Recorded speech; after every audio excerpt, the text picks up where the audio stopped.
Hello and welcome to Monika's and Ritu's corner. स्वागत है आपका हमारे इस चैनल पे।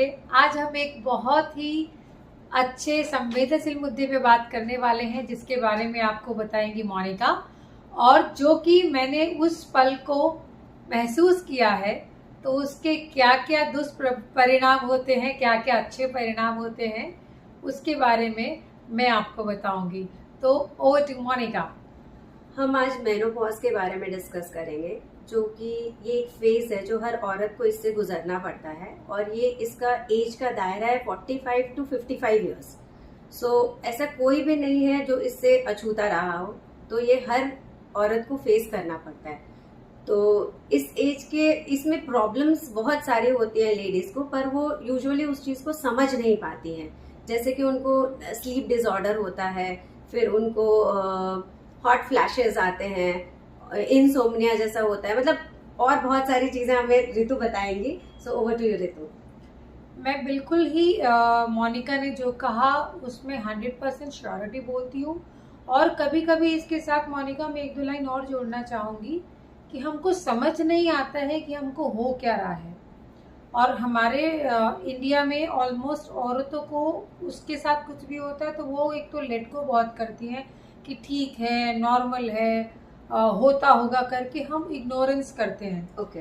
एंड हमारा बिहेवियर पैटर्न चेंज हो जाता है। फैमिली के लिए बहुत चिड़चिड़ा स्वभाव हो जाता है, क्योंकि हॉट फ्लैशेस आता है तो समझ नहीं आता है। और रात को नींद भी, जैसा कि आपने बोला, वो सही बात है, साउंड स्लीप नींद बिल्कुल भी नहीं आती है। और चिड़चिड़ेपन की वजह से क्या होता है ना कि हर छोटी छोटी बात पे आप बड़े पैनिक करते हो। और जब आप पैनिक करते हो तो आपके डेफिनेटली सारे रिलेशंस में भी इम्पैक्ट पड़ता है। तो ऐसा मेरे साथ हो गया है। तो आपने रितु कैसे डील किया उस चीज को? ये बहुत बड़े मुद्दे की बात है कि मैंने कैसे डील किया। लगभग 1 साल तक तो मैंने इस चीज को फेस किया, क्योंकि सच पूछो तो समझ ही नहीं आ रहा था। कभी बिना किसी बात के पूरे दिन मैं रोती रहूं। हस्बैंड भी कंफ्यूज, बच्चे भी कंफ्यूज, इन-लॉज भी कंफ्यूज। फिर मेरी एक फ्रेंड ने मुझे बोला कि तेरा ये मोनोपॉज स्टार्ट हो गया है, कि तुम किसी डॉक्टर के पास क्यों नहीं जाती हो। तो मुझे लगा कि मेनोपॉज में क्या जाना डॉक्टर के पास में, सबको पता है कि भाई हॉट फ्लैशेस होगा, हैवी ब्लीडिंग होता है, तो खत्म। देन सी टोल्ड मी कि नो, इसके तरीके हैं और इसके भी मेडिसिन आते हैं, इसके भी कुछ अलग से योगा होता है, तुम वो सब करो। और सबसे पहले अपने घर में अपने हस्बैंड्स को बताओ कि व्हाट यू गॉन थ्रू। तो मैंने मोनिका ये किया। ओके, तो मतलब फैमिली को बताना बहुत जरूरी है, and they are the first ones who should know that you are going through this problems.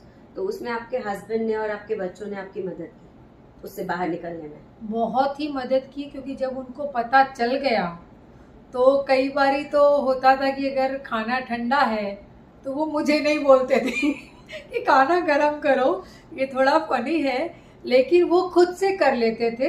तो वो एक तरह का ये छोटा छोटा सपोर्ट भी हमको अगर ऐसे समय में मिलता है तो वो बहुत बड़ी बात है। तो बहुत ही ज़रूरी है कि आप अपने घर के हर एक मेंबर्स को, स्पेशली अपने हस्बैंड और जो घर की बाकी औरतें हैं, आपकी मदर इन लॉ हैं, ननद हैं, उनको पता होना चाहिए कि आप किस सिचुएशन से जा रही हैं। तो वही आपको वो करेंगे, क्योंकि जजमेंट और अजम्पशंस तो कोई कुछ भी कर सकता है, क्योंकि आपका बिहेवियर थोड़ा खराब होता है। ओके, और हर इंसान का अलग अलग सिम्टम्स होते हैं। सो यू डोंट जज बाय अदर सिम्टम्स कि अच्छा उसको ऐसा हुआ मुझे भी ऐसा ही होगा। ऐसा कुछ नहीं है, आपका कुछ और सिम्टम हो सकता है। तो you have to identify on your self कि आपको ये प्रॉब्लम्स क्यों हो रही है, और अगर हमें दिक्कत हो रही है उस चीज को पहचानने में, तो हम किसी एक्सपर्ट की हेल्प ले सकते हैं, जिससे हमें उस दौर से गुजरने में आसानी होगी। बिल्कुल सही कहा, क्योंकि जिस तरह से डिलीवरी के टाइम सबका डिलीवरी करने का प्रोसेस और वो पूरा जरिया अलग होता है, एग्जैक्टली वैसा ही मोनोपॉज भी है। और सारा खेल, और ये तो मुझे मोनिका स्पेशली लगता है कि हमारे ब्रेन का भी है, क्योंकि हम लोगों को बहुत उन दिनों थोड़ा स्ट्रांगली डील करना पड़ता है। मेरी 1-2 फ्रेंड्स है वो डिप्रेशन में भी जा चुकी है ड्यू टू मोनोपॉज, क्योंकि उनको पता नहीं था। फिर जब पता चला तो अगेन वो एक्सपर्ट डॉक्टर की मदद से उससे भी निकल गई। तो आपको मेंटली भी, और वो जो डॉक्टर्स आपको देते हैं कोई ज़रूरी नहीं कि हर दवा हार्मफुल होती है। बहुत सारे लोगों को ये भी मिसअंडरस्टैंड होती है कि मैंने दवा खाई तो वो मेरे बॉडी पे करेगा, लेकिन कुछ चीज़ों के लिए दवा लेनी ही पड़ती है, आपके पास उसके लिए कोई चॉइस नहीं है।